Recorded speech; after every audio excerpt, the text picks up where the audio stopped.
10 வருஷத்துக்கு முன்னாடி பார்த்த மாதிரி ஒரு மனுஷன் இப்போ இருக்க மாட்டான். ஸோ இன்செக்யூரிட்டிக்கு மெயின் ரீசன் வந்து வீடு. அவாய்டன்ட் அட்டாச்மெண்ட் தான் ஹெல்தி அட்டாச்மெண்ட் ஸ்டைலே கிடையாது. ஆனால் அவங்க வந்து நினச்சிட்டே வெயிட் பண்ணுறாங்கன்னா அது அவங்களுக்கு நல்லது கிடையாது. இன்னொன்று வந்து இந்த ரகடான கேரக்டர்ஸாக காமிக்கிறாங்களே, அவங்க எல்லாருமே ஏதாவது ஒரு பர்சன் கிட்ட ரகடாக இருக்க மாட்டாங்க. இப்போ நிறைய பேர் பார்த்தீங்கன்னா ரியல் லைஃபுக்கும் சினிமாவுக்கும் அதிகமாக வந்து சம்மந்தப்படுத்திக்கிறாங்க. எதுவாக இருந்தாலுமே இருக்கும், லவ் எடுத்துக்கலாம், இல்லை ஃபைட் எடுத்துக்கலாம், எதுவாக இருந்தாலுமே சினிமாவை ரிலேட் பண்ணி தான் வாழ்கிறாங்க. அப்படி வாழ்றது நல்லதா? ஃபஸ்ட்டு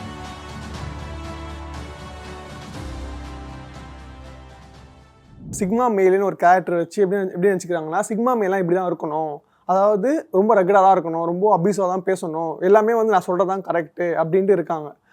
அப்படி தான் சிக்மா மேலா உண்மையிலேயே? நான் வந்து இப்போ ரீசெண்டாக மாரி படத்தில் வர தனுஷோட கேரக்டர் டீகோட் பண்ணி ஒரு வீடியோ போட்டிருந்தேன். டீகோட் கூட சொல்ல முடியாது, பிகாஸ் அந்த மாதிரி ஒரு அவாய்டன்ட் அட்டாச்மெண்ட் இருக்கிற ஒரு பர்சன் அப்படின்னு சொல்லிட்டு. அவாய்டன்ட் அட்டாச்மெண்ட் தான் ஹெல்தி அட்டாச்மெண்ட் ஸ்டைலே கிடையாது. செக்யூர் அட்டாச்மெண்ட் தான் ஹெல்தி அட்டாச்மெண்ட். அது ஒரு அன்ஹெல்தியான அட்டாச்மெண்ட் ஸ்டைல் அந்த படத்தில் காமிச்சிருக்காங்க. But it's not wrong. காமிச்சிருக்காங்க, அதை நீங்கள் எக்ஸாம்பிளாக எடுத்துக்கோங்க, இப்படி இருக்கக்கூடாதுன்றதுக்காக நான் போட்டேன். பட் நிறைய பேர் பார்த்தீங்கன்னா நான் தான் மாறி, நான் தான் வேறு யார் அப்படின்னு சொல்லிட்டு நிறைய பேர் வந்து அவங்க தான் அந்த மாதிரி கேரக்டர் ரொம்ப பெருமையாக சொன்னாங்க. இதே மாதிரி ஆங்ஷியஸ் அட்டாச்மெண்ட்னு ஒன்று இருக்குது. அது வந்து காதல் சொதப்பது எப்படியில் வர பார்வதி கேரக்டர் மாதிரி, என் கூட நிறைய டைம் ஸ்பெண்ட் பண்ணோம், என் கூட இருன்னு சொல்லுது. அதை போடும்போது அப்பயும் சில பேர் வந்து எனக்கு அந்த மாதிரி இருக்குன்னு சொன்னாங்களே தவிர்த்து நிறைய பேர் நான் தான் பார்வதின்னு சொல்லலை. பிகாஸ் இதுலேருந்து என்ன தெரியுதுன்னா, ரெண்டுமே வந்து தப்பான அட்டாச்மெண்ட் ஸ்டைல் தான், ரெண்டுமே ஹெல்தி கிடையாது. ஆனால் அந்த மாறி மாதிரி அன்ஹெல்தியான அட்டாச்மெண்ட் ஸ்டைலு வந்து கெத்தாக பார்க்குறாங்கன்றது இதுலேருந்தும் தெரியுது. ஏன் கெத்தாக பார்க்குறாங்கன்னா, ஒன்று வந்து சொசைட்டியோட லேர்னிங்கு, இன்னொன்று என்னதுன்னா லைக் ஒரு மாதிரி ரகடாகவே வெறுப்பாகவே ஒரு மாதிரி சுற்றிட்டு இருந்தோம்னு வச்சு நம்மளெல்லாம் மதிப்பாங்க அப்படின்ற ஒரு இது. நம்ம இன்றைக்கி பார்த்து யூஸ்வலாக பார்த்தீங்கன்னா சில செக்டர்ஸ், ஃபினான்ஸ் செக்டர்ஸ், அதெல்லாம் வேலை செய்கிறவங்களாம் பார்த்தா கொஞ்சம் ரகடாக தான் இருக்கணும், இருந்தால் தான் மதித்து திருப்பி காசெல்லாம் கொடுப்பாங்க. கரெக்டாக லைக் தே டோன்ட், அங்கே போய் அவங்க ரொம்ப பாசமாக பேசினாலாம் யாரும் கொடுக்க மாட்டாங்க, இருக்கணும்ல. ஸோ இட்ஸ் லேர்ன்டு பிஹேவியர்னு நான் நினைக்கிறேன். ஓவராலாக சொசைட்டியும் சரி சினிமாவும் சரி மறுபடி பசங்கன்னா ரகடாக இருக்கணும், இப்படி தான் இருக்கணும் அப்படின்னு காமிச்சு லைக் அதை வந்து ரொம்ப அதை அக்செப்ட் பண்ணிக்க ஆரம்பிச்சிருக்காங்க. இன்னொன்று வந்து இந்த ரகடான கேரக்டர்ஸாக காமிக்கிறாங்களே, அவங்க எல்லாருமே ஏதாவது ஒரு பர்சன் கிட்ட ரகடாக இருக்க மாட்டாங்க. ஓகேவா? ஸோ பொண்ணுங்களுக்கு அப்படின்னா எல்லாருக்கிட்டையும் அப்படி இருந்து என்கிட்ட மட்டும் அப்படி இருந்தால் நான் எவ்வளோ ஸ்பெஷல் அந்த மாதிரி ஒரு ஃபீலிங். லைக் எல்லாருக்கிட்டையும் பாசமாக இருக்கிற பையனை விட எல்லாருக்கிட்டையும் அப்படி முரடனாக இருந்து நம்மக்கிட்ட மட்டும் பாசமாக இருக்கான்றது வந்து ஒரு யூனிக்னஸாக நம்ம ஸ்பெஷல்ன்றதை கூட ஃபீல் பண்ண வைக்கலாம். அதனால கூட சில பொண்ணுங்களுக்கு பிடிக்கும் அந்த மாதிரி இருந்து. அப்படி இருந்து கேரக்டர் பிடிக்கும்னு சொல்ல வரீங்க இல்லையா? நல்லதுன்னு சொல்லலை, இது ஒரு ரீசனாக இருந்து பிடிக்கலாம், இதனாலையும் பிடிக்கலாம் அப்படின்னு சொல்ல வரீங்க. இப்போ அதே மாதிரி இப்போ ஸ்டாக்ஹோம் சிண்ட்ரோம் ஒன்று இருக்கலாம் மேம், அதை பற்றி எக்ஸ்பிளைன் பண்ண முடியுமா? ஸோ ஸ்டாக்ஹோம் சிண்ட்ரோம் பார்த்தீங்கன்னா நீங்கள் வந்து குணா படத்தில் பார்க்கலாம்.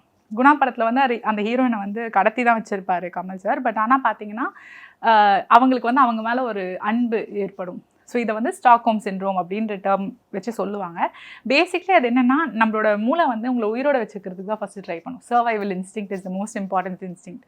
ஸோ அப்போ என்னென்னா, இப்போ நம்மளை ஒருத்தவங்க கடத்திட்டாங்க, அவங்க நம்மளை கொல்ல கூட வாய்ப்பு இருக்குது அப்படின்னும் போது அவங்க கூட நீங்கள் வந்து க்ளோஸ் ஆகிட்டீங்க அப்படின்னா, அவங்க மேலே ஒரு அன்பு வந்துடுச்சு அப்படின்னா அவங்க நம்மளை கொல்ல மாட்டாங்க இல்லையா? At least you will be able to live அப்படின்றதுனால உங்கள் பிரெயின் வந்து அப்படி ஒரு ஈர்ப்பை வந்து ஏற்படுத்தும். இதை வந்து ஹைவேன்ற ஹிந்தி படத்தில் கூட வந்திருக்கும்னு நினைக்கிறேன், ஸ்டாக்ஹோம் சிண்ட்ரோம். அண்ட் ஆல்சோ ஹாலிக்வின் ஒரு கேரக்டர்.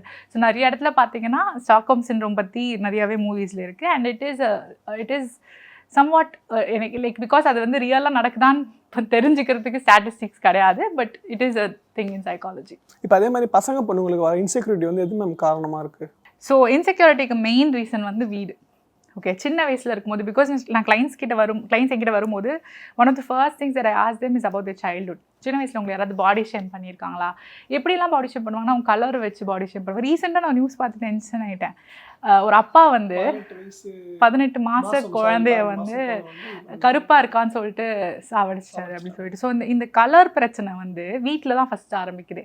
வீட்டில் வந்து அப்பா அம்மாவே சில பேர் இருப்பாங்க, இல்லை வந்து பெரியப்பா சித்தப்பா இருப்பாங்க, இல்லை வந்து அந்த அவங்கள கூப்பிட்றதே வந்து ஒரு கருப்புன்னு மென்ஷன் பண்ணுற மாதிரி ஒரு நேம் வச்சு கூப்பிடுவாங்க. ஸோ அதனால் கருப்பாக இருக்காங்கன்ற ஃபீலிங்னால சில பேருக்கும். சில பேருக்கு வந்து என் பல் இப்படி இருக்குது, கண் இப்படி இருக்குது, முடி இப்படி இருக்குது அப்படின்னு சொல்லிட்டு ஸோ நிறைய விஷயத்தில் வந்து அவங்கள மட்டம் தட்டி ஒரு இன்ஃபீரியாரிட்டி காம்ப்ளெக்ஸ் வந்துடும். பிகாஸ் ஒரு பாயிண்ட் ஆஃப் டைமில் even having curly hair was very abnormal. இப்போது வந்து நிறைய பேர் பிடிச்சிருக்கு. நான் ஸ்கூல் படித்த டைம்லலாம் வந்து எவ்வளோதான் லைக் ஹேர் ஸ்டைல் பண்ணால் என்ன தலை வர மாட்டியா, ஏன் முடி இப்படி இருக்குது, அந்த மாதிரி தான் எப்போ பார்த்தாலும் வீட்டில் கூட பேசுவாங்க. பிகாஸ் வீட்டில் எல்லாருக்கும் ஸ்ட்ரெயிட் ஹேர் இருக்கும். எனக்கு மட்டும் அப்படி இருக்காதுன்றதுனால even I felt out of place. என்னது இது லைக் முடியெல்லாம் பின்னெல்லாம் போட்டு போனால் it looks very shabby because there's like lot of குட்டி குட்டி ஹேர் கம்மிங் அவுட்.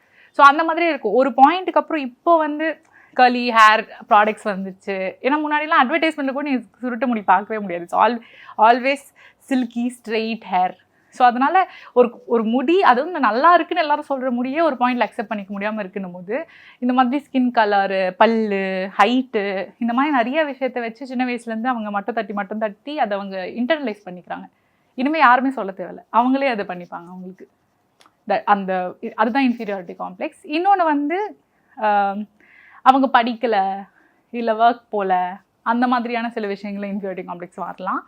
இன்னொன்று வந்து people who constantly compare themselves with others, they tend to have more inferiority complex. Like அதாவது இப்போ ஃபார் எக்ஸாம்பிள் நீங்களும் வேறு யாரோ இருக்காங்க, நான் வேறு யாரையோ ஒருத்தவங்களை காம்ப்ளிமெண்ட் பண்ணாலே நீங்கள் டென்ஷன் ஆகிறீங்கன்னு வச்சுக்கோங்களேன். அப்போ நம்ம அழகா இல்லையா, அப்போ நம்ம நல்லா இல்லையான்னு டென்ஷன் ஆகுறாங்க அப்படின்னா that is also sign of inferiority complex. So ஒருத்தவங்களை காம்ப்ளிமெண்ட் பண்ணால் அது அவங்களோட compliment. That doesn't mean anybody is உங்களை மட்டும் தட்டுறதா அர்த்தம் கிடையாதுன்றதையும் ஏற்றுக்கிற அளவுக்கு பக்குவம் இருக்கணும். இப்போ ரிலேஷன்ஷிப்பில் வந்து சண்டை வரதுக்கு இன்னொரு காரணம் என்னன்னு பார்த்தீங்கன்னா சந்தேகம் வரதுனால மேக்ஸிமம் சண்டையே வருது இல்லையா? சந்தேகம் வராமல் இருக்க அவங்க என்னெல்லாம் பண்ணலாம்? ஓகே, சந்தேகம் வராமல் இருக்கிறதுக்கு என்ன பண்ணலாம்னா சந்தேகப்படுற மாதிரி நடந்துக்காமல் இருக்கலாம். பிகாஸ் நிறைய டைம் பார்த்தீங்கன்னா லைக் யூஸ்வலி நார்மல் பீப்புள் அவங்க வந்து சந்தேகப்படுறாங்க இன்னொருத்தவங்கன்றதே வந்து ஒரு விஷயமா சொல்லிகிட்டே இருக்க மாட்டாங்க. ஏன்னா every thing will be so normal. Like இந்த ஃபோன் நான் இங்கே வச்சுட்டு போகிறேன் அப்படின்னா என்னோட பார்ட்னர் அங்கே இருக்கானே, it doesn't even occur to me, ஐயோ ஃபோன் அங்கே வச்சிருக்குமே, பார்ட்னர் அங்கே இருக்கானே, ஒரு வேளை எடுத்து பார்த்துருவானு கூட யோசிக்க மாட்டோம். Like it doesn't even occur to you when it's very normal. ஆனால் யூஸ்வலாக பார்த்தீங்கன்னா சில பேர் வந்து சந்தேகப்படுறாங்க சொல்லுவாங்க. கிளைண்ட்ஸே கூட நான் சொல்கிறேன். ஆனால் ஒரு பாயிண்ட்டுக்கு மேலே தான் ஏன் இவங்க சந்தேகப்படுற மாதிரி என்ன பிஹேவ் பண்ணாங்க அப்படின்னு சில விஷயங்கள் இருக்கும். ஃபார் எக்ஸாம்பிள் மறைச்சு யூஸ் பண்ணுறது ஃபோனை. Like there are so many like you just know that they're hiding something. அப்நார்மலாக பிஹேவ் பண்ணுறது, லைக் எப்போ பார்த்தாலும் ஃபோன் அதிகமாக யூஸ் பண்ணிகிட்டே இருக்கிறது, டெக்ஸ்ட் பண்ணிகிட்டே இருக்கிறது. எவ்ரிபடி டெக்ஸ்ட் இந்த உலகத்தில். பட் ஆனால் ஒரு அப்நார்மலாக பண்ணுறாங்கன்னும் போது பார்ட்னர்னால தெரிஞ்சுக்க முடியும் இல்லையா? அதை வந்து நம்ம தப்புன்னு சொல்ல முடியாது. ஸோ ரொம்ப டிரான்ஸ்பரன்சி கூட விடுங்க, ஜஸ்ட் நார்மலாக இருந்தாலே போதும் இல்லை. உங்கள் மேலே சந்தேகம் வருதுன்னா ஒன்று நீங்கள் அப்நார்மலாக ஏதோ பண்ணுறீங்க, இல்லை அவங்களோட இன்ஃபீரியாரிட்டி காம்ப்ளெக்ஸாக கூட இருக்கலாம். லவர் படத்தில் வர மாதிரி. இப்போ நிறைய பேர் பார்த்தீங்கன்னா ரியல் லைஃபுக்கும் சினிமாவுக்கும் அதிகமாக வந்து சம்மந்தப்படுத்திக்கிறாங்க. எதுவாக இருந்தாலுமே இருக்கும், லவ் எடுத்துக்கலாம், இல்லை ஃபைட் எடுத்துக்கலாம், எதுவாக இருந்தாலுமே சினிமாவை ரிலேட் பண்ணி தான் வாழ்கிறாங்க. அப்படி வாழ்றது நல்லதா? ஃபஸ்ட்டு கண்டிப்பாக சினிமாவை வந்து பார்த்து வாழறது நல்லது கிடையாது. பட் ஆனால் ஏன்னா சினிமாவே பார்த்தீங்கன்னா cinema is the mirror of the society. Similarly cinema பார்த்து சொசைட்டியும் தாக்கப்படும். இந்த இட்ஸ் டபுள் வே தாக்கம் இஸ் ஆல்வேஸ் தேர். அதை கம்ப்ளீட்டாக நல்லிஃபை பண்ண முடியாது. பட் ஆனாலுமே வந்து ஒரு 18 years மேலே ஆயிடுச்சுன்னு போது உங்களுக்கு பகுத்தறிவு வேணும், right? It is cinema. I am more concern about kids வாட்சிங் த ஃபிலிம்ஸ். குழந்தைங்க பார்த்து இதுவாகுன்றது தான் எனக்கு ஒரு மீடியா சைக்காலஜிஸ்ட்டாக அதிகமான கன்சர்ன்.